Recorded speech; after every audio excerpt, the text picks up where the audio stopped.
soyez généreux sur Internet, plus vous serez généreux, plus ça va attirer des personnes. Donc là, ça veut dire qu'à un moment, il faut mettre du contenu.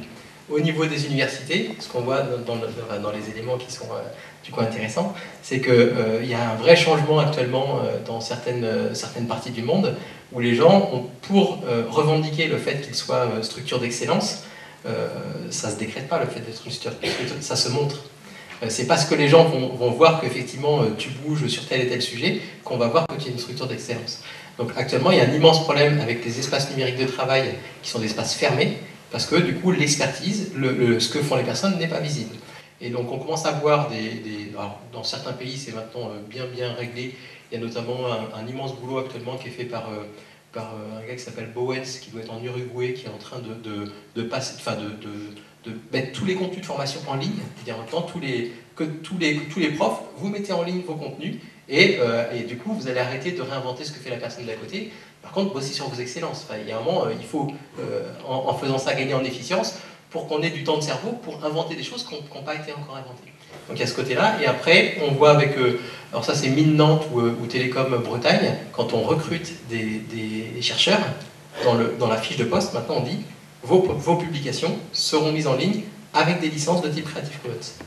Et donc maintenant, il y a un enjeu à exister sur Internet. Alors je ne dis pas que c'est bien, pas bien, mais actuellement, si on veut que des personnes nous rejoignent et voir ce qu'on fait, il faut partager, il faut donner à voir. Est-ce qu'il y a d'autres réactions par rapport à nos précédents échanges? Oui, alors on va vous apporter le micro. Anne Fourche, directrice du réseau des grands sites de France. D'abord, je voulais vraiment remercier vous tous qui êtes là, l'association Stevenson, parce que j'anime un réseau depuis une dizaine d'années et je pense que j'ai plus appris aujourd'hui que dans toutes les réunions où j'ai pu aller sur l'animation de réseau depuis 10 ans. Donc vraiment, merci, c'est super, c'est excellent et je suis vraiment ravie d'être là. Bon, c'est vrai que quand on parle des outils numériques, il y a un côté extrêmement fascinant et finalement on finit plus par parler que de ça. Je voulais revenir sur la dimension café, bière et vin rouge, mais plutôt sur la dimension justement relation directe, relation humaine. Je me posais la question au sein du réseau que j'anime. J'ai toujours été fascinée par le fait que les outils les plus simples étaient ceux qui marchaient le mieux. Et que parfois on oublie la simplicité des choses. Et un jour, un de nos membres nous a dit, à une réunion, finalement, on parlait beaucoup d'outils, de manière de travailler ensemble. Il dit, mais écoutez, moi j'ai un problème là chez moi. Qui est-ce qui est prêt à venir passer 2 jours avec moi pour m'aider à le résoudre? Ça a eu un succès absolument fou. Et aujourd'hui, il y a très régulièrement des membres qui sollicitent d'autres membres du réseau pour venir l'aider à résoudre un problème. Ça veut dire déjà qu'il y a un niveau de confiance assez important qui fait qu'on peut baisser la garde et dire je ne fais pas en permanence mon publi rédactionnel sur à quel point je fais bien, etc. Donc ça c'est très important et ça suppose que les gens se connaissent justement, sinon ça ne marche pas. Mais je voulais savoir si c'est quelque chose, alors là c'est une question pour le réseau Stevenson, deux questions. La première c'est comment vous travaillez à l'amélioration finalement des membres du réseau, des professionnels, sur des questions, des problèmes qu'ils ont, ou bien sur ce qui vous apparaît un problème par rapport à un des membres. Et la deuxième chose, c'est est-ce que vous travaillez et vous avez quelque part un réseau des marcheurs, c'est-à-dire de ceux qui ont découvert les Cévennes par le Stevenson, ou le Stevenson à l'occasion d'un voyage dans les Cévennes, parce que je vis à Paris, personne n'est parfait, mais je suis frappée de voir le nombre de gens qui connaissent le chemin de Stevenson et qui sont venus dans la région parce qu'il y avait le chemin de Stevenson, qui était peut-être pas Stevenson Robert, mais qui était l'idée qu'il y avait là un outil qu'ils ont pu, enfin un outil, c'est plus qu'un outil, je veux dire une clé d'entrée sur un territoire dont ils ont pu se saisir. Et généralement, ils en parlent tous à vous tirer les larmes de l'expérience qu'ils y ont vécue. Et je me suis dit, là, il y a des pépites extraordinaires, finalement. Et est-ce que vous les utilisez, valorisez, ou, enfin voilà, qu'est-ce que vous faites de ça? Non. Mais c'est pour ça qu'on est là. C'est pour ça qu'on a fait venir tout ce monde qui a de l'expertise et qui a de la connaissance et des expériences à partager. C'est que nous, on a des seuils de compétences qui s'arrêtent à un certain niveau, et au niveau de nos moyens aussi. Par exemple, le livre d'or qui peut être, je ne sais pas comment ça s'appelle sur Internet, il y a des... Non, il y a un site qui... Comment ça s'appelle, le site où les gens disent s'ils sont contents ou pas contents? Ah, TripAdvisor. TripAdvisor, voilà. On a eu, par exemple, sur ce livre d'or qu'on avait laissé à l'usage du public sans vraiment de modération, et on a perdu un adhérent comme ça parce que il y a des randonneurs qui sont arrêtés chez cette personne, des chambres d'hôtes très classe, très luxe et tout ça, et ils ont été vexés parce que ils ont dû payer du vin trop cher, ou il n'y a pas eu un bon contact.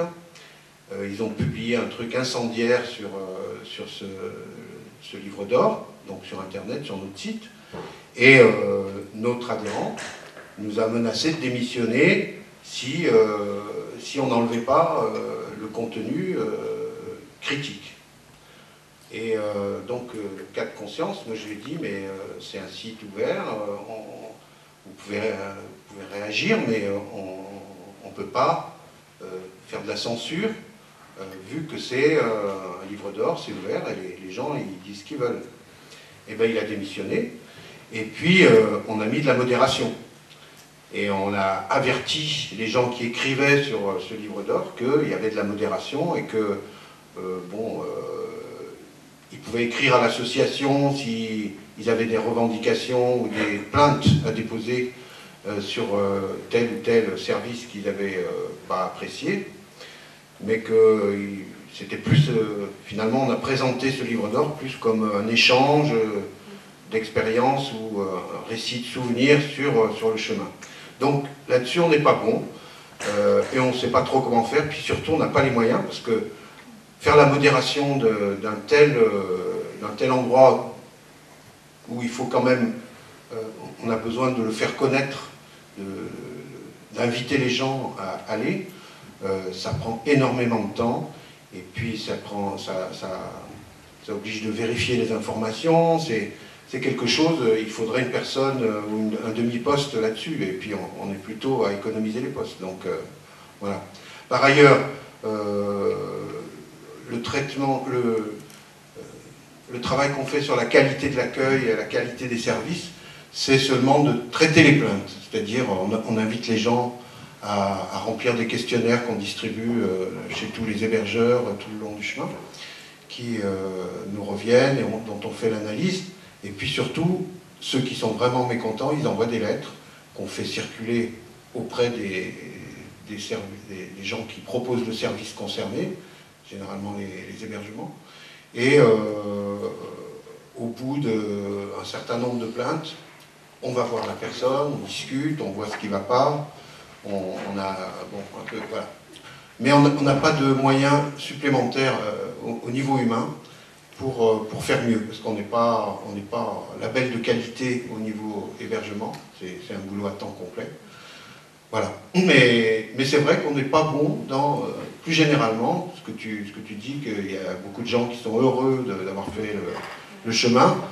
On n'a pas les moyens non plus de capitaliser tout ça pour s'en servir, pour attirer d'autres gens. Disons que ça se fait de soi-même par le bouche à oreille, puisque plus de 60% des gens qui viennent randonner sur le GR 70, c'est des gens qui l'ont su par des amis, par de la famille. Donc voilà, c'est ce que je peux dire par rapport à ta question. En même temps, ils font le job. Oui. Laurent.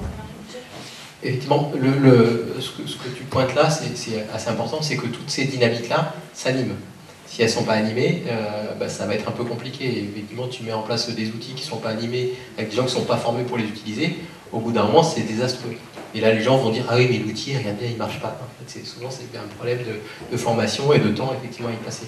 Donc là, une des solutions, ça peut être aussi de se débrouiller pour que les outils soient les plus simples possibles, et que le fait d'être dans le réseau faire des animations tournantes. Et là, faire des binômes de personnes qui, pendant 2 semaines, vont animer. Alors, quand on dit animer, c'est modérer a posteriori, effectivement, des choses.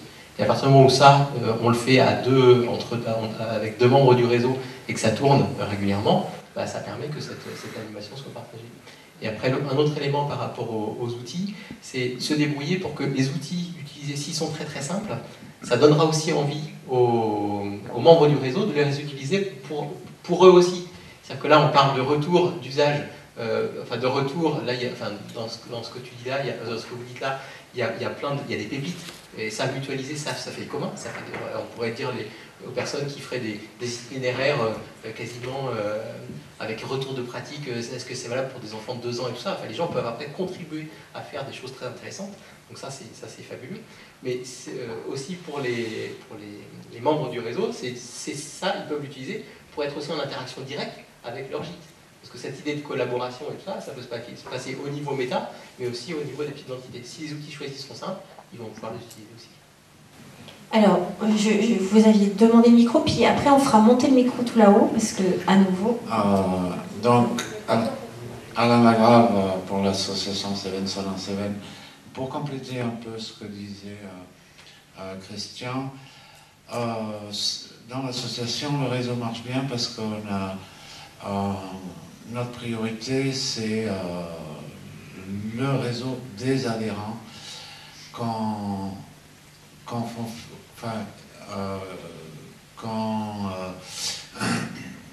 fait vivre par des contacts, c'est-à-dire on a beaucoup de réunions de CA qui sont réparties sur le chemin, c'est-à-dire qu'on se connaît tous. Hein.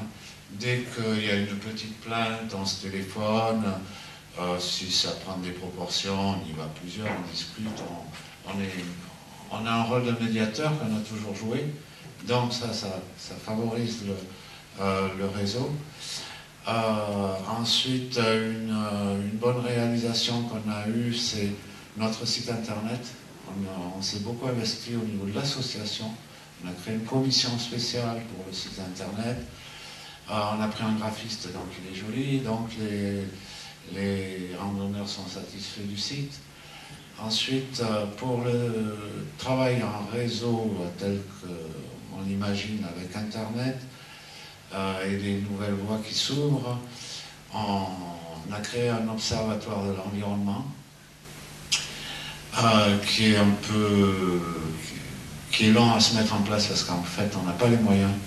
On aimerait traiter dans cet observatoire tous les problèmes environnementaux qu'on peut trouver sur le chemin, c'est-à-dire que ce soit l'entretien, la sécurité, la biodiversité, les paysages, enfin faire un peu le tour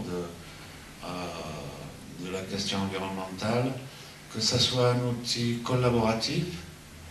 Donc là on a déjà des idées, hein, StreetMap, je suis allé voir. Par contre on est un peu coincé pour l'instant, on est en discussion avec la fédération de randonnée qui veut avoir le privilège sur les GR, hein, sur les tracés de GR, ce qui est normal. Donc on va essayer de discuter, voir comment on peut avancer là-dessus pour qu'il y ait un tracé du chemin réactualisé au jour le jour quasiment. Hein, puisqu'on est averti quand il y a une petite déviation, il y a eu des travaux, un pont qui était coupé avec une déviation, donc il fallait que ça apparaisse. Il faut que ça apparaisse rapidement sur notre site. Ça va se faire. On y pense. Il y a tout ce qui concerne la téléphonie aussi, puisque avec le GPS et le téléphone, c'est un nouvel outil auquel il faut qu'on pense. Mais vu que notre priorité, c'est de faire d'abord fonctionner le réseau des adhérents, oui, le réseau humain, ces outils-là, on attend d'avoir les moyens pour les développer. En fait. Merci pour ces compléments. On va faire monter le micro tout là-haut, dans la zone d'ombre.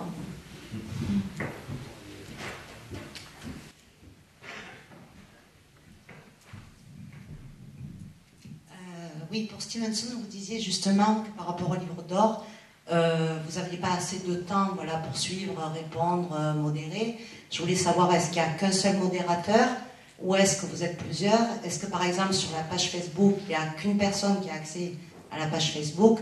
Ne pourriez-vous pas donner les droits administrateurs à 5-6 personnes ou une dizaine de personnes qui soient administrateurs de la page Facebook pour avoir des publications un peu plus souvent, ce qui permet voilà, de faire vivre la page Facebook? Ou est-ce que vous considérez qu'une seule personne doit avoir les droits pour gérer le site ou pour... voilà. Au niveau de l'implication et de la coopération, c'est peut-être aussi un point important à voir. Au niveau de la modération, si 10 personnes ont accès, et je rejoins ce que disait Laurent, voilà, l'animation tournante sur les 2 semaines aussi, c'est un des leviers qui permet que ce soit beaucoup moins lourd. Christian, comment ça marche? Ça va s'améliorer, je pense. Oui, il y a plein d'idées pour nous permettre d'améliorer ce qu'on fait. C'est vrai que pour l'instant, la modération, elle est faite par les salariés de l'association et qu'il n'y a pas de commission ou de bénévoles qui sont mobilisés sur ce thème-là. Donc c'est une voie de progrès, si on veut. C'est quelque chose qui peut se réfléchir. Mais pour l'instant, on n'y a pas pensé. Puis on est une génération qui n'est pas la génération Facebook. Donc on a par exemple tablé sur Facebook pour faire connaître l'événement de ce week-end en mettant en scène Stevenson, sa vie, ses parents, son ânesse qui écrivait 3 fois par semaine sur Facebook. Et on n'a pas eu le succès qu'on escomptait parce que nous-mêmes, administrateurs bénévoles de l'association, on n'est pas foutu de se servir correctement et facilement de Facebook. Donc on s'y est mis péniblement, mais ça n'a pas bien fonctionné, quoi. Ouais, je pensais, voilà, vous dites les administrateurs, les salariés, je pense qu'il n'y a aucun risque à donner les codes, ou de proposer à des personnes d'être administrateurs. Vous avez parlé aussi ce matin de la transmission, de la relève.